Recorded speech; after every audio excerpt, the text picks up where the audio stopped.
পবিত্র কুরআনুল কারীমের মধ্যে আমার আল্লাহ পাক রব্বুল আলামিন বলেন, ইয়া আইয়ুহাল্লাযীনা আমানুত্তাকুল্লাহা হাক্কা তুকাতিহি ওয়া লা তামুতুন্না ইল্লা ওয়া আনতুম মুসলিমুন। আল্লাহু আকবার বলেন। মুহতারাম হাজিরিন, পবিত্র কুরআনুল কারীমের মধ্যে আমার আল্লাহ পাক রব্বুল আলামিন তার মুমিন বান্দাদেরকে দুই ভাবে ডেকেছেন। আওয়াজ করে বলেন, কয় ভাবে ডেকেছেন?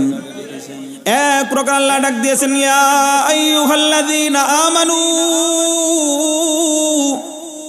হে আমার ঈমানদার বান্দারা।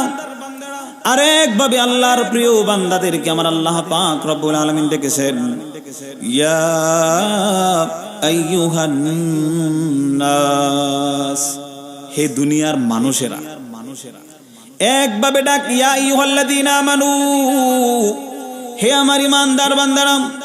আরেকভাবে আল্লাহ ডাক দিয়েছেন, ইয়া আইয়ুহান নাস, হে দুনিয়ার মানুষেরা। মুফতি শফি রহমাতুল্লাহ আলাইহি দুই ডাকের মধ্যে একটা পার্থক্য করেন এভাবে।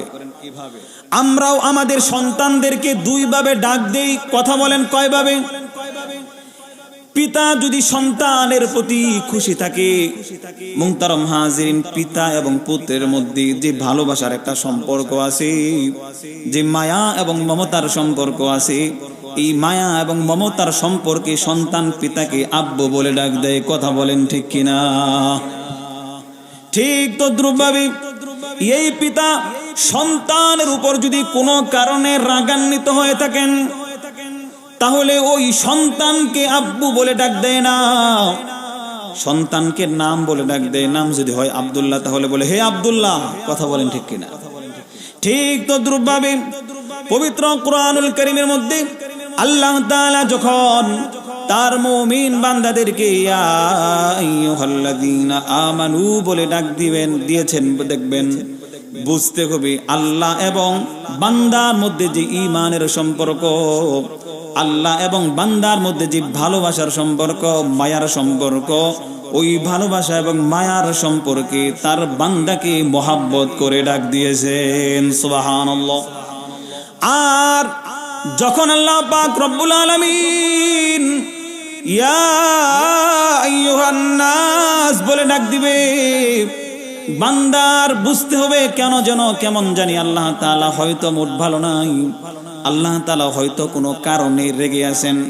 যেটা বুঝে আসবে একটু পরে একটা আয়াত বলবো, ওই আয়াতের মাধ্যমে।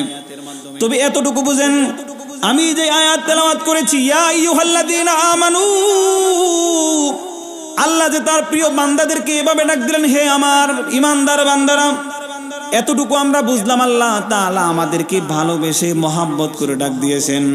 আল্লাহ বলেন, ইত্তাকুল্লাহ হাক্কা তুকাতিহি, আল্লাহকে ভয় করার মতো ভয় করো। এক নম্বর আদেশ। দুই নম্বর আল্লাহ বলেন, ওয়ালা তামুতুন্না ইল্লা ওয়া আনতুম মুসলিমুন, তোমরা মুসলমান না হয়ে মৃত্যুবরণ করো না। আমার বন্ধুগণ, এই যে আল্লাহ পাক রব্বুল আলামিন এই আয়াতের মধ্যে দুইটা আদেশ দিলেন, কথা বলেন কয়টা? আরে আওয়াজ করে বলে না, কয়টা? এক নম্বর আল্লাহকে ভয় করার কথা বলেছেন, ভয় করার মতো ভয়, এমন ভয় যেটা প্রকাশ্যেও করা হয়, গোপনেও করা হয়, এমন ভয় যেই ভয়ের কারণে ঘুষ থেকে বাঁচা যায়, এমন ভয় যে ভয়ের কারণে সুদ থেকে বাঁচা যায়, এমন ভয় যেখানে গুনাহ করার ফুরসত রয়েছে, এমত অবস্থায় গুনাহ করার সময় আল্লাহর ভয় অন্তরে স্মরণ হয়। আমার আল্লাহ পাক রব্বুল আলামিন ওই ভয় করার কথা বলেছেন। দুই নাম্বার আল্লাহ বলেন, ওয়ালা তামুতুন্না ইল্লা ওয়া আনতুম মুসলিমুন, তোমরা মুসলমান না হয়ে মরো না। আমার বন্ধুগণ, আল্লাহ তাআলা এই আয়াতের মধ্যে প্রথম উক্ত আদেশ করলেন, ইত্তাকুল্লাহ, আল্লাহকে ভয় করো। দ্বিতীয়ত আল্লাহ পাক বললেন, মুসলমান না হয়ে মৃত্যুবরণ করো না। এই আয়াতের মাধ্যমে আমরা বুঝতে পারলাম ভয় করার বিষয়টা আগে এবং খাঁটি মুসলমান হওয়ার কথাটা পরে। কথা বলেন ঠিক কিনা? এজন্য যে কারো মধ্যে যদি পরিপূর্ণরূপে ভয় এসে যায় আল্লাহকে পরিপূর্ণ যদি কারো মধ্যে ভয় এসে যায়, মুহতারাম হাজিরিন, ওই লোকটা এমনিতেই খাঁটি মুসলমান হয়ে যায়।